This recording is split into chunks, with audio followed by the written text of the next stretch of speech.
Have you tried pancake art yet? It's really cool. You put your pan onto a nice medium heat and just draw on your design. But the beauty is you do it in different stages, and the longer you leave different parts of your pancake to cook, the darker they become, so you can control the shading. Then flip it over to see what you got. Pretty cool, huh? Today, my challenge is to try and recreate these 10 mystery Halloween designs. They're going to start off pretty basic and become more difficult, intricate and complicated. So to start, I'm filling up this sauce bottle with batter, and the ingredients for this batter were half a litre of milk, 3 eggs, 250 grams of plain flour, 20 grams of sugar, and a pinch of salt. And just mix it all together. You want it nice and smooth, so make sure there's no lumps of flour. And the first one we're going to try and recreate is this, Halloween ghost.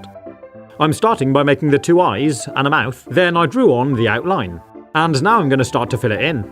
Down round to the arm, and oh no, it's running out. Oh no, that's really not gone very well. So I'm scrapping that one and starting again. This time the outline looks pretty good.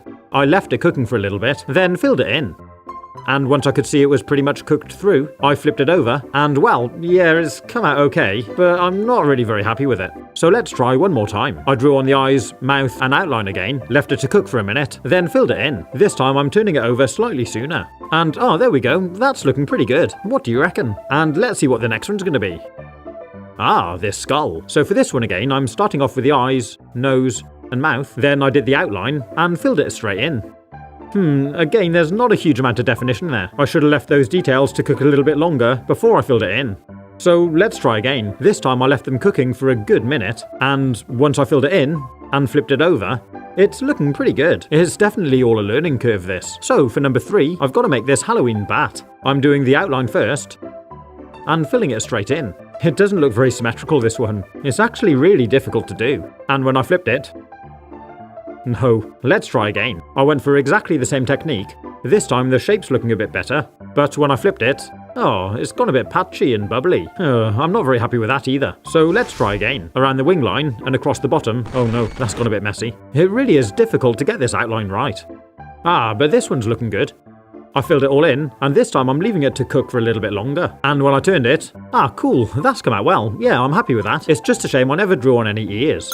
So for number 4, a nice little spider. I drew the eyes and mouth, then a circle around for the body, and added the legs. And finally the string is hanging from. And after all that had cooked for a minute, I filled it in, left it to cook through, and flipped it over. That's well cool. I'm going to try that again quickly, but this time I'm going to flip it over a little bit sooner, so it should be a little bit lighter in colour. So flip it over and have a look, and yeah, that's come out really well. So for number 5, I've got to draw this spider's web with a spider on it. This is getting complicated. So for this one I'm going to do it nice and big, to give me lots of space. I started by crossing 3 lines to make a sort of star, then I drew round a bit of web in the middle, and some more around the outside. Then I'm drawing the spider here on the edge. It's not the best. The mixture starts to run a bit and I didn't want to make just too big a blob. So I left that cooking for a bit and filled it in. Then flip it over and that's come out quite well. Yeah, I'm happy with that. For the next one, it's a black witch's cat. I'm starting with a straight line across the bottom, then drawing the body, head, with some ears, and coming down the back, and doing the tail. Then I filled it in, and finally I added some whiskers. Well, it's looking good from here. I'm going to leave it cook for a good minute or 2, so it's a bit dark. But when we flip it, we've got these kind of bubbles again. What a shame. That would have been really good. So let's try again. I drew it in exactly the same way. Don't forget the whiskers. And after a couple of minutes, this time when I flipped it over, no, I snapped the tail. But there we go, it does look really good. It is a shame I snapped the tail, but that's my silly fault. You just have to line the tail back up. So for number 7, I've got to recreate this witch on a broomstick. That's quite intricate. So I'm starting with the broomstick, then around the witch's back, here's the hat. Down for the face, here's a nose and chin, and this is where the arm is holding onto the stick. And I'm adding the leg and shoe. Then finally the cloak. Well, that looks pretty good from this side, I'm happy with that. So I left it to cook for a minute or 2, and flipped it over. And yeah, first time. That's come out well. I think I'm getting the hang of it a bit more now. So for number 8, I've got to draw a pumpkin design. I'm starting with this bit at the top, then drew around the outline with these kind of bumps along the bottom. Then I added the eyes, nose, and mouth. Then I tried to draw some of the pumpkin contour lines. And for this one, I'm going to try and be a bit clever. I'm filling in the outside of the pumpkin first, and I'm going to leave that to cook for a little bit before filling in the middle. So hopefully we'll have a couple of different shades of colour on this.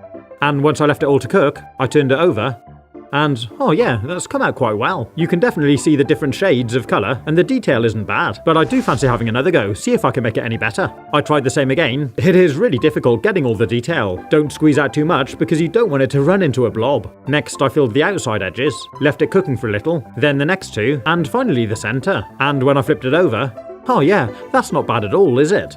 Nice and orange, just like a pumpkin. So, what's number 9? Whoa, I've got to recreate Dracula. This is going to be fun.